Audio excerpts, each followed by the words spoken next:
Hello friends, here I'm to share best instant pot settings for fluffy white rice. As you know, cooking rice in instant pot gets so easy with perfect settings and right water ratio. The secret to best fluffy texture is to use at least 3 months old aged rice. This is Sona Masoori rice rinsed 1 to 2 times and 1:2 rice to water ratio.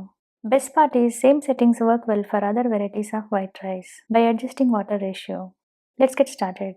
First thing, always set wall to ceiling to build pressure well. You can try any of these settings for pot in pot and direct way. If you notice, both low and high pressure levels work well for rice, as pressure level is for how fast pressure builds. Let's see first option with low pressure. The default preset rice mode, which uses pressure cook low around 12 minutes, takes more time comparatively. Thus, to save time, you can also manually set pressure cook low for at least 7 minutes.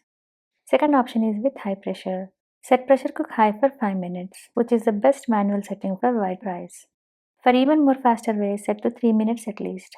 Once timer is done, wait for natural pressure release until pin drops down. Usually takes around 10 minutes.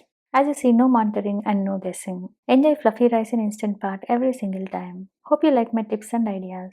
See you again with many more amazing recipes. Thanks for watching.